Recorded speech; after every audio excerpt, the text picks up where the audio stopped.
উহুদের জমিনে আমার নবীর দান মুবারক দিয়ে ফিলকি দিয়ে রক্ত পড়ছে। মালিক বিন সিনান গিয়ে হাত বাড়িয়ে দিলেন, ওগো পৃথিবীর জমিনের মানুষ, আমি আপনি হলে কি করতাম? ওই দিন মালিক বিন সিনান আমার নবীর রক্ত খুন মুবারক নিয়ে একদিকে চলে গেলেন। এবার চিন্তা করছেন, আই রব্বে করিম, নবীর খুন মুবারক কি করব? ফেলে দিব, কোথায় রাখবো? রাখার মতো তো পৃথিবীর জমিনে কোনো পাত্র নাই, কোনো পাত্র নাই। অনেক চিন্তা ভাবনার পরে ওই মালিক বিন সিনান আমার নবীর খুন মুবারক, রক্ত মুবারক পান করে ফেললেন। সুর বলেন সুবহানাল্লাহ। পরে মালিক বিন সিনানকে আমার নবী জিজ্ঞাসা করেন, আইনাল মালিক বিন সিনান? লাব্বাইক ইয়া রাসূলুল্লাহ।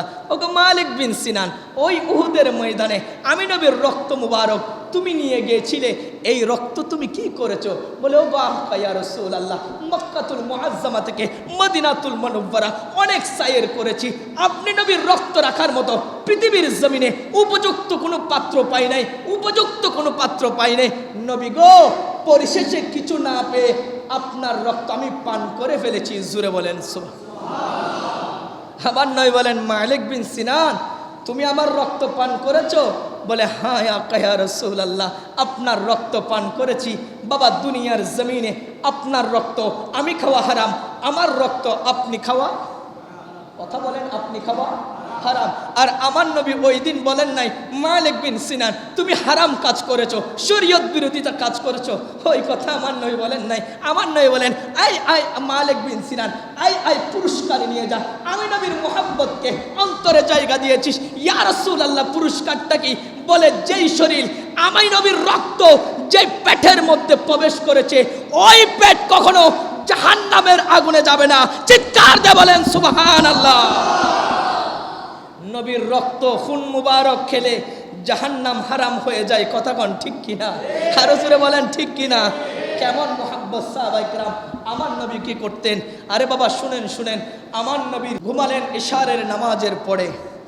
মধ্যরাত মিডনাইট যখন হলো, আমার নবীর কাজায়ে হাজত চলে আসলো।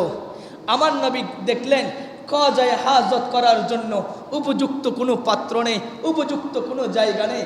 পরিশেষে আমার নবী একটা পাত্রের মধ্যে প্রস্রাব মুবারক করে খাটের নিচে রেখে দিলেন, আমার নবীর শোয়ার নিচে রেখে দিলেন। সকালবেলায় যখন উঠলেন, আমার নবীর একজন দাসী ছিল, উম্মে আইমানকে বলেন, ও উম্মে আইমান, খাটের নিচে কিছু জিনিস আছে, এগুলা একটু দূরে গিয়ে ফেলে দাও। জুরে বলেন সুবহানাল্লাহ। উম্মে আইমান যখন আমার নবীর প্রস্রাব মুবারক বের করলেন, খোদা কি কসম, উম্মে আইমান বলেন, জগতের মানুষ শুনো শুনো, এটা তো প্রস্রাব নয়, এটা তো প্রস্রাব নয়, এটা তো মেশক আম্বরের চাইতে খুশবু। সুবহানাল্লাহ। উম্মে আইমান বলেন, এত সুগ্রাণ, এত সুগ্রাণ, এত সুগ্রাণ, আমি উম্মে আইমান ফেলতে আমার অন্তরে বাধা দেয়। ও পৃথিবীর জমিনের মানুষ, ইশকে মুহাব্বতের আলোচনা করছি। ইশক কাকে বলে শুনেন শুনেন। উম্মে আইমান ওই দিন প্রস্রাব আর ফেলেন নাই, পান করে ফেলেছেন। সুবহানাল্লাহ। আমার নবী কিছুদিন পরে উম্মে আইমানকে জিজ্ঞাসা করেন, উম্মে আইমান, ওই দিন আমি নবীর প্রস্রাব মুবারক রেখেছিলাম, তুমি কি করেছো? ফেলেছো? অনেক দূরে তো ফেলেছো। বলে, আকা ইয়া রাসূলুল্লাহ, যখন ওই আপনার প্রস্রাব মুবারক নাকি কি আমি তো জানি না, যখন আমি উম্মে আইমান হাতে নিলাম, দেখছি এগুলা তো মেশক আম্বরের চাইতে খুশবু। রাসূলুল্লাহ অন্তরে বাধা দেয়, উম্মে আইমান এত সুগ্রাণ কিভাবে ফেলে দিবি? ও পৃথিবীর জমিনের মানুষ, কোন নবীর কথা বলছি, গভীর মনোযোগ। উম্মে আইমান বলে, কিভাবে ফেলে দিবি? উম্মে আইমান পান করে ফেললেন। আমার নবী মুস্কি মুস্কি হাসছেন। আপনাদের কাছে প্রশ্ন, আমার আপনার প্রস্রাব খাওয়া কি জায়েজ? কথা বলেন না, জায়েজ? আমার নবী মুস্কি মুস্কি হাসছেন। কই, আমার নবী তো বলেন নাই উম্মে আইমান হারাম জিনিস খেয়েছো, আমার নবী বলেন নাই। আমার নবী বলেন, উম্মে আইমান কেন খেয়েছিস? বলে, আপনাকে মুহাব্বত করে। উম্মে আইমান বলেন, আকা ইয়া রাসূলুল্লাহ, ফেলার জন্য চেষ্টা করেছি, হাত সামনের দিকে গেলে অন্তরে কিন্তু বাধা দিচ্ছে। সুরে বলেন সুবহানাল্লাহ। এত সুগ্রাণ জিনিস কিভাবে মানুষ ফেলে দেয়? এই জন্য বাকা ইয়া রাসূলুল্লাহ, আমি পান করে ফেলেছি। আমার নবী বলেন নাই হারাম কাজ করেছো।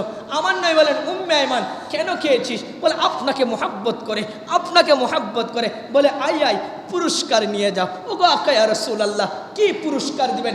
বলে দুইটা পুরস্কার দিয়ে দিলাম। বলে এক নম্বরের মধ্যে, যেই পেটের মধ্যে আমি নবীর প্রস্রাব মুবারক ঢুকেছে, ওই পেটে কখনো তৃষ্ণা লাগবে না। জোরে বলেন সুবহানাল্লাহ। এক নাম্বার পুরস্কার, ওই পেটের মধ্যে জীবনে কখনো তৃষ্ণা লাগবে না। দ্বিতীয় নাম্বার পুরস্কার, ওই শরীর কখনো জাহান্নামের আগুনে ধরবে।